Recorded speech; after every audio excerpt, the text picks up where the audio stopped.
Hey, it's your friends Kelly and Bobby, and are you ready to be happy today? Because we are, and we have a special guest that's going to tell us all about it, and we're going to learn and grow here. If you're back with us on Time for Forgiveness, thank you for joining us again. We don't take that for granted. We love that you're here. And if you're a new guest, welcome to our community at Time for Forgiveness. We have Aymee Coget with us today, and she is the doctor of happiness. Aymee, thank you so much for sharing your time, your wealth, and just your happiness with our audience today. Thank you so much for having me on, Bobby and Kelly. I'm so excited to talk about happiness and forgiveness. We are too. I'm happy just being happy about talking about happiness. But I want to start with, if I can, Aymee, what the first thing that comes to my mind is what does it mean to be happy, not just in the fleeting moment, but on a continual basis, at least for the most part in your life, you could be described as somebody who feels the emotion of happiness. What would you say to that? That's a great place to start is the definition of happiness. The best way to understand happiness is through the three types of happiness.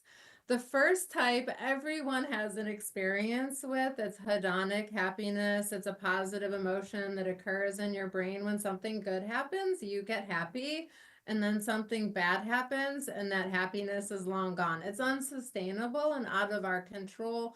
100% of the population has experienced it. However, it's not that great. What we would prefer to have is eudaimonic happiness, which is eudaimonic. EU is good, daemon is spirit, IC is nature of a good spirit, which everyone has, I would say, hopefully. And so this is a contented, fulfilled feeling in our heart that's comes from a sense of having meaning and purpose in life, being actualized as your authentic self and using your strengths.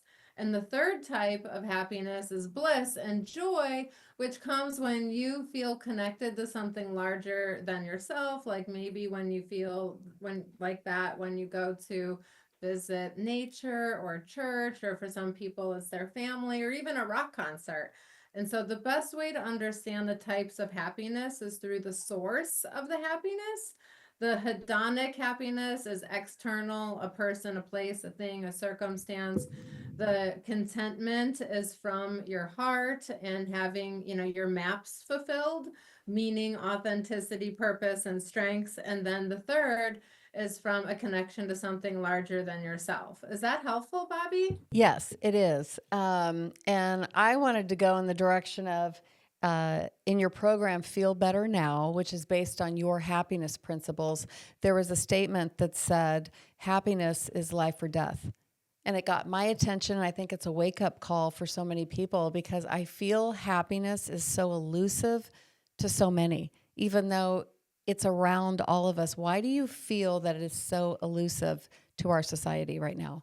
That is a great question, Kelly. And I believe that happiness is elusive because we're looking for it outside of ourselves versus on the inside of ourselves. Mm. So anything that is non-tangible that we're attempting to put our hand on that we can only get a chocolate bar, that it doesn't seem like a priority. Mm-hmm. However, when you realize that somebody who is deeply unhappy or deeply suffering or deeply struggling with something very serious, happiness could seem like so far away as the planet of Pluto.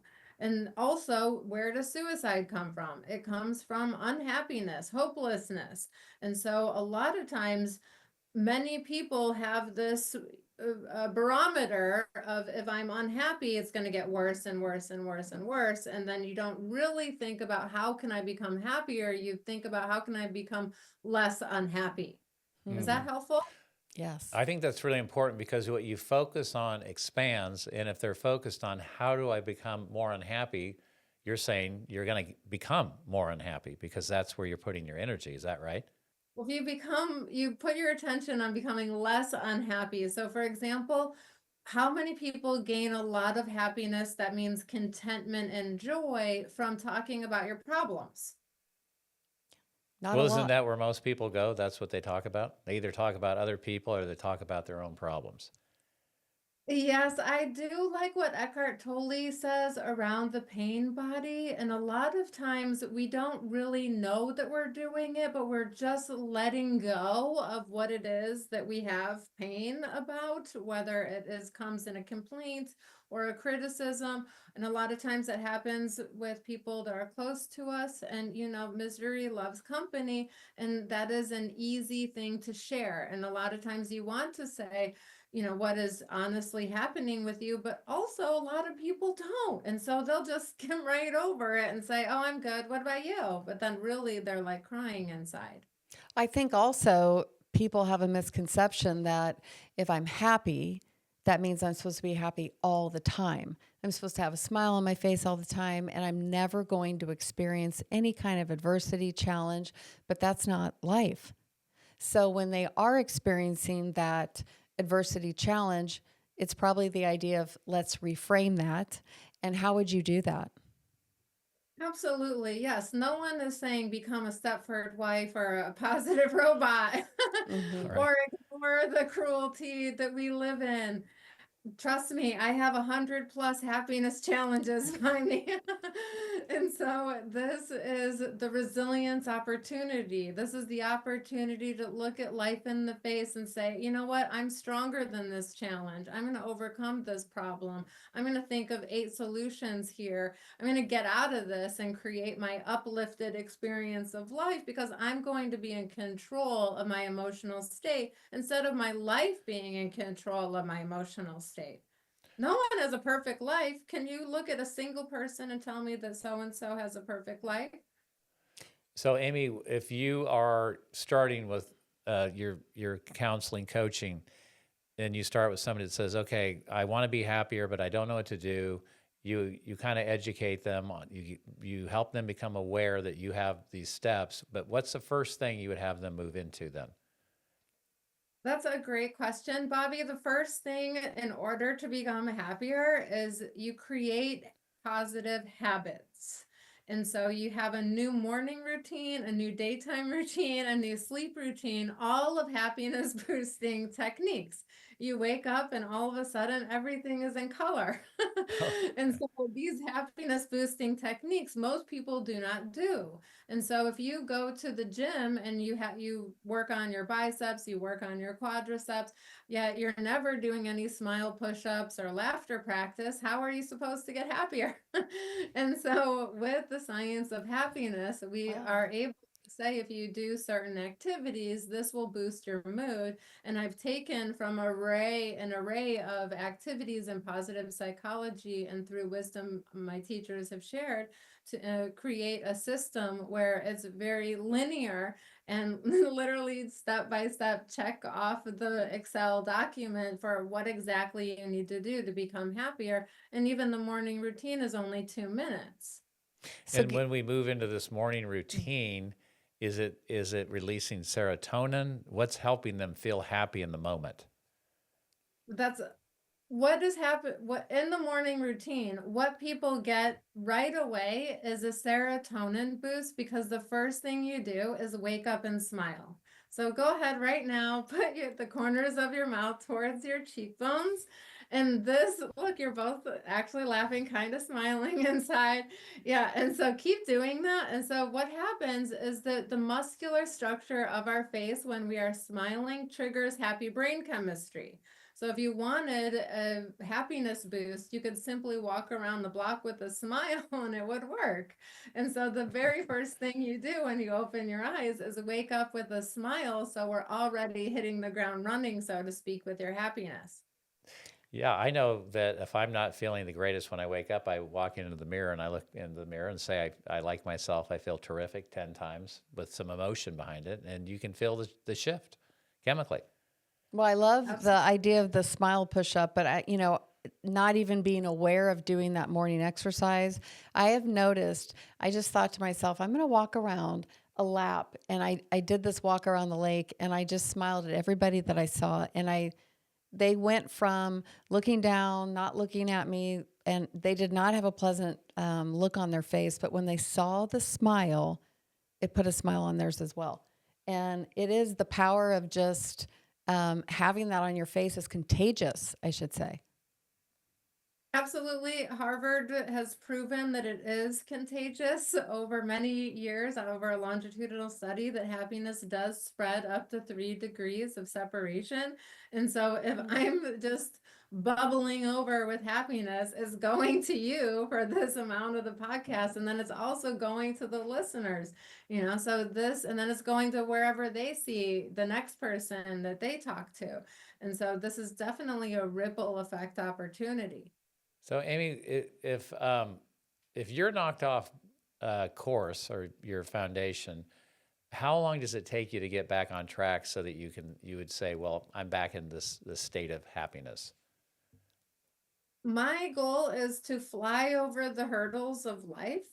And so, because I've already seen like really bad things happen in my life, like real bad, like 100 times bad, that just like everybody else. But I told Kelly, never want to do social comparison with the trauma. Okay. It's more than a stubbing of my toe.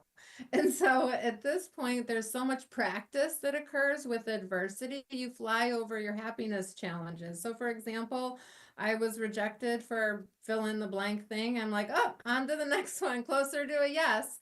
And so at this point, it's like, why would I give something the power to take my happiness away? I value my happiness above everything because happiness expands my brain. It helps my brain function better. And so if I am unhappy, then I'm in, um, a less of a state where I can adapt and flourish. And so I know that my brain being expanded is going to help me overcome whatever situation I've had. Now, also, trust me, I've had PTSD several times, unfortunately, and there is a healing process, and I'm not attempting to, happiness wash real issues here. And so it's important that people take the time that is needed. And I also help people heal from trauma as well.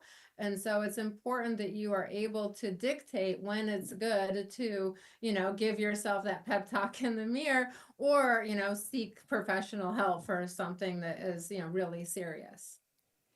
Well, I like that you said, you practice these challenges and adversity, which means you're also practicing building happiness every day. And so maybe one of the misconceptions I feel is people are looking as happiness as the end game, but it's really the journey. Would that be correct? 100% it is about this journey, and happiness I could get traumatized again tomorrow or in 5 minutes. However, at the same time, I'm going to persevere. I'm going to overcome. I'm going to be like, you know what? I am stronger than whatever that situation was that just happened, and come back on top. And I do believe that we can create solutions to any given problem to be able to, come up with something better than what just happened. But Adversity happens to everybody.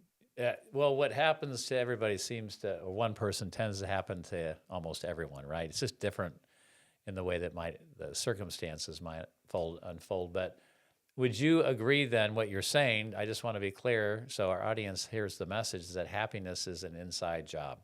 Very bare bones. Yes, happiness is definitely an inside job, and it was only an inside job.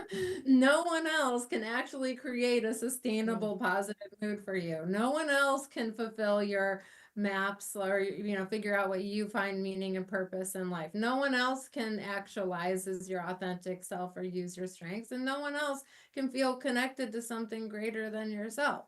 And so the opportunity, I like to use the boomerang theory. When Hmm. you want to point the finger out to somebody else making you happy, turn it back at yourself, because that will actually make you happier. Well, happiness inside job. So then that also means that we choose happiness if it's an inside job.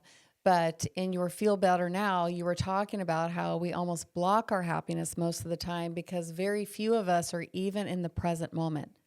Most of the time, we're spending our energy, attention, and time in the past or the future. Is that correct? Yes, and again, another Harvard study showed that 47% of the time people are mind wandering. And so that means that literally almost half of our lives we're in Candyland. We're in imagination station. We're in whatever happens we think is going to happen in the future and whatever happened to us in the past. And so in order to open up to the gift in this moment and have clarity and great blood pressure and things like that, you have to live in the moment, although unfortunately that's not something that is taught readily. Hmm. And why do you think that is, Amy? Why isn't more of this what you're talking about taught on a broader basis? That is a great question. Why is present moment awareness, again, such an elusive quality? Right. And there are plenty of people who have read Eckhart Tolle's Power of Now that still never arrive in this moment. And so I think it's because we have so few teachers that are actually in this moment that can communicate how they arrived in this moment and teach it to other people in a practical way that works. And so for myself, I read one of my mentor's books. His name is Dr. Bob Nozick. I love his book. It's called Happy for Life. Here's How to Do It. I used it in my teaching before mine were available. And he illustrates 12 keys to happiness. And I had every single one of them except for present moment awareness. And I was like, all right, well, that's something to work on. And so at that point, I realized I was in grad school, and you never are trained to actually be here now or are rewarded to be here now. And so when you're in grad school or you're in business or you're a parent, you're always thinking about the next thing and where you need to go and what you need to do and all of the things. And so ultimately, it goes counterintuitive to our philosophy of achievement, especially in America. And so once, for example, I taught myself how to live in the moment. It took 6 months actually to arrive in the now. And then I was in this moment since 2006. And so why would I want to become in this moment? I actually didn't know in the beginning. In the beginning, I'm like, all, all of the gurus say it's important, so maybe there's something there. And then what ended up happening is that a huge amount of stress was taken off of my shoulders. So for example, the old Amy would say to my friend, like, hey, I'm going to drive by your house on Thursday of next week. Can I drop off the sweater? And then the new Amy, think about all the things that would have to align between now and next Thursday in order for that to happen. And the new Amy would be like, I'm driving by your house in 30 minutes. Are you there? I want to drop off this sweater. And so think to yourself, well, which one created less stress for me? In addition to less stress, your eyesight actually has greater clarity and your heart rate decreases and your lungs expand and you get more oxygen in the bottom of your lungs. And I can achieve 30 things in 3 minutes because of the precision of my presence. And Amy, when you talked about, and I know this is a big one, I think somebody once told me, have an idea use you, like you fall in love with something. It's an idea that's going to help humanity. It's going to help you too along the way in the pursuit of it. How important do you think that is in overall happiness to have something bigger than you that you're either aspiring to be or chasing after, or there's something so big that you're a part of that's making a huge contribution? How important, I think it's obvious, but I want you to talk about how important that is in just to generally being happy. Well, this would be the type of happiness that is more about contentment and fulfillment versus a rush of happiness from chocolate or a new pair of shoes. Hmm. And so the contribution to something larger than yourself, that falls in the meaning and purpose category. And it also only happens in connection with others for the most part. And so you have to think to yourself, well, how am I going to create meaning out of my experience, which usually has something to do with like helping somebody or for bettering something in some way.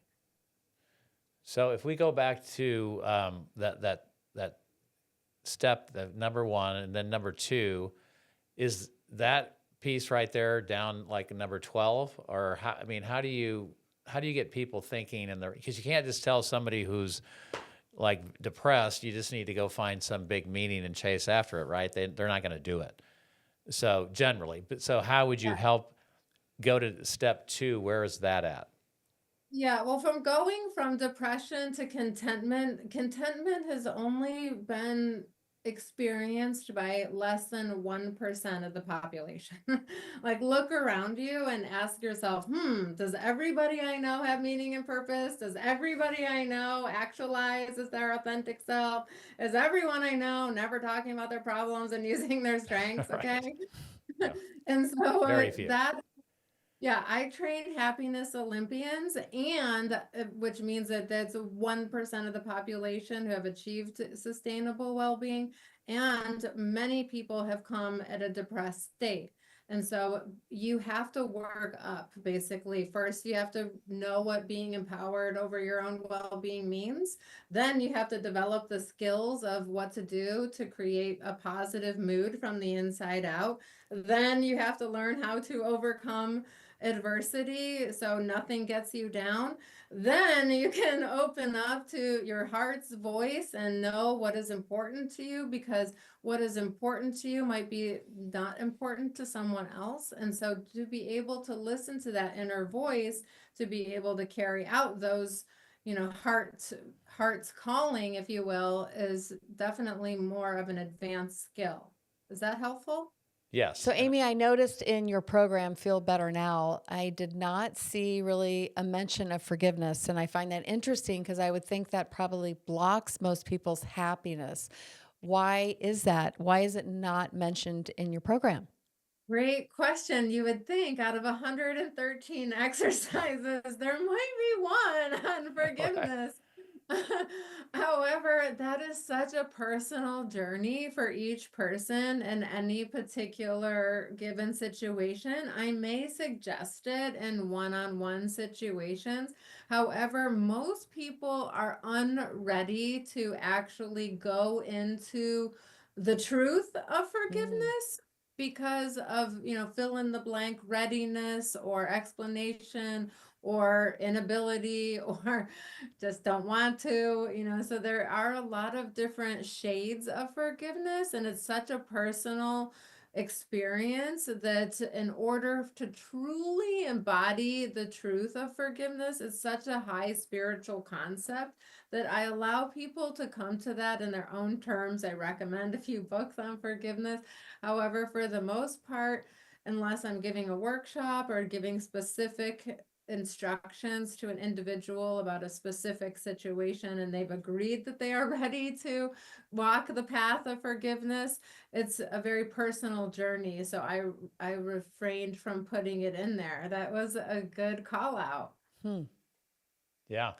Well, Amy, when you talk about forgiveness with a patient, let's say, is it the story that they're attached to more, or is it the emotion that they need to let go that they have attached to the story? The story creates the emotion. And so, whatever your thoughts are about the situation, that's triggering your emotional experience first. And also, though, a lot of times the reason why we have to forgive is because something bad happened in the past. Mhm. And so, in order for us to process what happened in the past, a lot of times that means we have to hurt more because that wound is again being touched. And so a lot of times we spend our lifetime avoiding pain at all costs. And so to walk through the coals, um Yeah. like certain gurus say, then it's not a walk in the park. And so a lot of people would rather eat ice cream instead of forgive. Yeah, it's that old. I think Tony Robbins, he always says people would do twice as much to avoid pain as they will gain pleasure, to your point. So, but once they can let go of the story, then the pain kind of follows, or the emotion will go with it. Is that correct then? When you can change your understanding about the experience, that's when you change your emotions about the experience. And so if you're holding on to the same story, you're going to be stuck in the same loop. However, Hmm. if you're open to seeing it from a different point of view, then that's when growth occurs.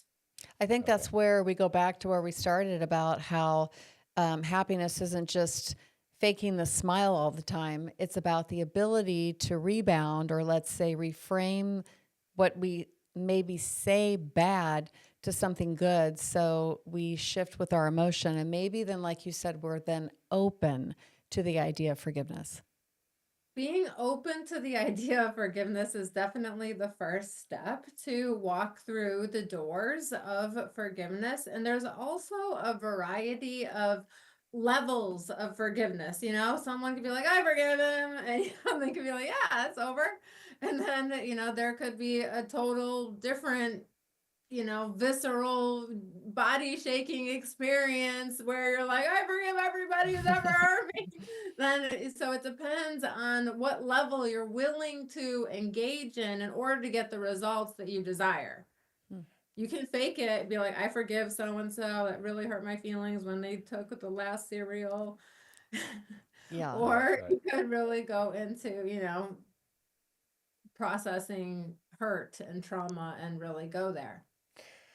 Well, so Aymee, to kind of wrap up, what would you say in terms of your relationship for forgiveness? If you had to condense that into one or two sentence, how would you explain to our audience what is your relationship with forgiveness?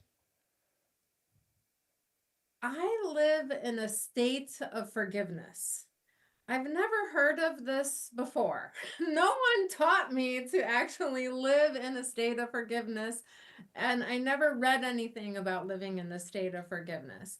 And so for me, after all these years and years and years of learning how to become happier, learning how to develop deep inner contentment, learning how to connect to something larger than myself, it's only in the truth of spirituality that you can transcend these resentments or these issues of your past in order to fully embrace, potentially that place of enlightenment, so to speak, where nothing actually can harm you in your state of forgiveness. So you could take anything and everything away at this point, and I could still live in a state of forgiveness for my own sense of freedom.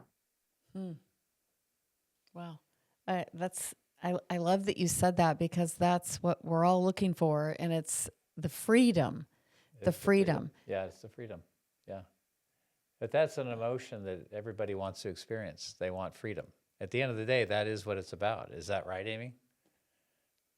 100%. And I never came to my forgiveness plan or state with consciousness. It actually came to me randomly. It randomly came and it overcame me, actually. So in my spiritual evolution, it was time for me to address the things that I was unable to process or deal with in that moment. And what happened for me is that I burst out into like this kundalini shaking experience where like my head was going to hit the floor and my legs were uncontrollable. My roommates at the time had to hold on to my head and my legs so I never hurt myself. And the next thing I know, I just yelled at the top of my lungs, I forgive everybody that's ever hurt me. And then after that, the depth of my joy increased exponentially to the place that my laugh has even shifted. My laugh is even deeper. My laugh is even more profound. And my lightness of being is glowing. Well, you do have an infectious laugh. I love it. You You really do. do. I I'm mean, a smiling here while you're smile, talking. a laugh, and you can feel people's energy. If you want to feel better now, go grab Dr. Amy's book. Aymee, where can they find you and where can they find this book? Absolutely. Thank you so much. You can find that book and a couple other books on Amazon.com and also at happinessforhumankind.com.